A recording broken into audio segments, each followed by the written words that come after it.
La licenciatura en Bioquímica Diagnóstica de la Universidad Nacional Autónoma de México presenta quimioluminiscencia. La quimioluminiscencia es la producción de luz a partir de una reacción química. Se produce cuando dos compuestos químicos reaccionan para formar un intermediario en estado excitado que se desexcita liberando parte de su energía como fotones de luz para alcanzar su estado fundamental. Un ejemplo de ellos sería el efecto del átomo de hidrógeno, que contiene un único electrón que al ser excitado pasa a un estado de mayor energía, llegando hasta el orbital número 2. Cuando el átomo de hidrógeno regresa a su estado normal, el electrón regresa a su orbital original, liberando energía en forma de luz. Fundamento. Se define como la emisión de radiación electromagnética normalmente en la región del espectro visible o del infrarrojo cercano, producida por una reacción química. Cuando esta emisión proviene de organismos vivos o sistemas derivados de ellos, se denomina bioluminiscencia. Ambos fenómenos son procesos luminiscentes que se han identificado tradicionalmente mediante un prefijo que identifica la fuente de energía responsable del inicio de la emisión de radiación electromagnética. Para que exista quimioluminiscencia se necesita de dos reactivos, normalmente un substrato y un oxidante en presencia de algunos cofactores. Reaccionan para formar un producto o intermedio de la reacción, algunas veces en presencia de un catalizador. Después, parte del producto o intermedio pasa a un estado electrónicamente excitado, que puede a continuación relajarse hasta el estado fundamental con emisión de un fotón. El sustrato es el precursor quimioluminiscente que se convierte en la molécula excitada electrónicamente, responsable de la emisión de luz o bien actúa para transferir la energía en la quimioluminiscencia indirecta. El catalizador, enzima o ion metálico reduce la energía de activación y proporciona el ambiente adecuado para la producción de una alta eficiencia quimioluminiscente durante el proceso. Los cofactores son necesarios en ocasiones para convertir uno o más de los substratos en una forma capaz de reaccionar e interaccionar con el catalizador o para proporcionar un grupo saliente eficaz cuando se requiere un marcado para producir el emisor excitado. Este tipo de reacciones son las que de forma natural ocurren en algunos animales, como las luciérnagas, las medusas o el pez. Sin embargo, también tienen su aplicación en la medicina. Factores que influyen para que la respuesta quimioluminiscente se dé. La estructura química del precursor quimioluminiscente, no solamente la parte que contiene al grupo excitado electrónicamente, sino también las cadenas laterales, la naturaleza y concentración de otras sustancias que afectan el proceso de quimioluminiscencia y que favorecen otros procesos competitivos, los radiantes, tales como la formación de complejos metálicos. El catalizador seleccionado. Este debe de ser específico y sin él la reacción no podría llevarse a cabo. La presencia de iones metálicos, especialmente metales de transición implicados en el proceso de oxidación. Temperatura, pH y fuerza iónica. La composición de la solución presentándose en menor proporción en disolventes hidrófobos. La presencia de aceptores de la energía transferida. Requisitos para que la quimioluminiscencia funcione adecuadamente. 1.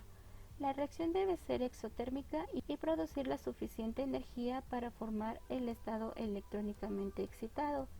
2. El camino de reacción debe ser favorable a canalizar la energía hacia la formación de un estado electrónicamente excitado. 3. La emisión de un fotón debe ser un proceso de desactivación del producto excitado favorable en relación a otros procesos no radiantes que pueden aparecer en pequeña proporción, como disociación molecular, reacciones químicas con otras especies, transferencia de energía intra o intermolecular isomerización o atenuación física. Aquí se muestran algunos ejemplos de la quimioluminiscencia, como la reacción del luminol, en la cual el luminol reacciona con el peróxido de hidrógeno para liberar luz azul. La reacción en las barras luminosas. El color de la barra luminosa resulta de un tinte fluorescente, un fluoróforo que absorbe la luz de la quimioluminiscencia y la libera como otro color.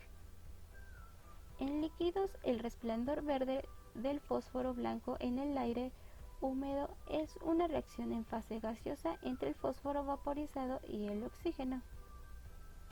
El luminómetro es el equipo más comúnmente usado para detectar quimioluminiscencia in vitro, ya que detecta la luz emitida por el compuesto quimioluminiscente, que se realiza mediante un fotomultiplicador que está en contacto con la muestra. Si la señal es digital, cada fotón se transforma en un campo eléctrico.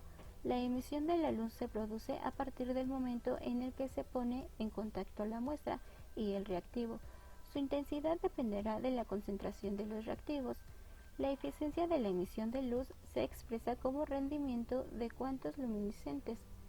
El precio de un equipo de estos varía, ya que existen equipos desde 25,000 hasta 150,000 pesos mexicanos, teniendo un mayor campo de aplicación conforme aumenta el precio. Como en toda técnica, hay pruebas que se pueden realizar. La quimioluminiscencia no es la excepción.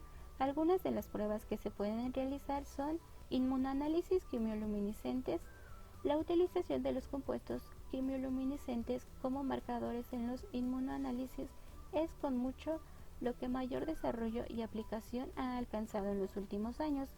Esta técnica ha permitido que el campo de la inmunobiología avance considerablemente, ya que se ha usado para evaluar alteraciones del sistema inmune por medio de la actividad fagocítica. También nos permite llevar a cabo la determinación de calcio intracelular, determinación de enzimas, determinación de analitos como nitrógeno y fósforo presentes en proteínas o componentes celulares, determinación de la hibridación de sondas de DNA, en fin, una gran diversidad de pruebas. En muchas ocasiones se extraen muestras de tejido por medio de biopsias o la sangre para ser analizadas por este método e identificar algún componente de interés. Para el caso de ambas tomas de muestra, se recomienda no comer ni beber por 8 horas previamente a la toma de la muestra, así como evitar el consumo de medicamentos que puedan alterar los resultados. Esto solamente será indicado por el médico en caso de ser necesario. Uno de los usos comunes de la quimioluminiscencia son los radioinmunoanálisis. Generalmente se emplean para detectar la existencia de sustancias químicas en las biopsias de tejidos. Sí, por ejemplo, queremos saber si un fragmento de hígado tiene una proteína que caracteriza el cáncer. Se baña la muestra con un anticuerpo que se pega a esa proteína. El anticuerpo va combinado con una sustancia quimioluminiscente. Se examina el espécimen al microscopio y si se aprecia que brilla con luz propia es que contiene la proteína. Los científicos forenses utilizan la reacción del luminol para detectar sangre en la escena de crimen. Una mezcla de luminol en una solución diluida de peróxido de hidrógeno se aplica en la zona en donde los forenses sospechan que hay sangre. El hierro presente en el grupo hemo de la hemoglobina en la sangre actúa como catalizador de la reacción. La habitación debe estar oscura y si la sangre está presente, se observará un resplandor azul con una duración de 30 segundos. Sorprendente, ¿no? Hay ciertos marcadores que se emplean en esta técnica. Estos marcadores son sustancias usadas como indicadores que nos permiten observar o cuantificar la presencia de un estado, analito o cuerpo a evaluar. Los más usados para esta técnica son el luminol.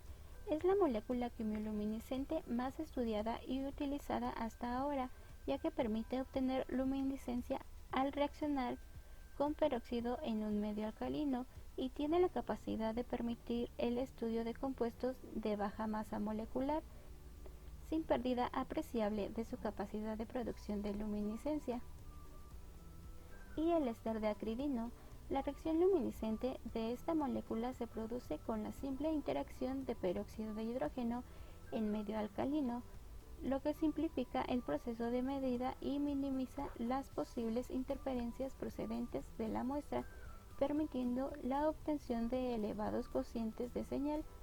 La reacción de este marcador incluye su destrucción oxidativa, produciendo N-metilacridona, que se desancla de una proteína compuesto marcado, lo que libera fotones y emite luz. Estas son nuestras referencias usadas para nuestro trabajo. Muchas gracias.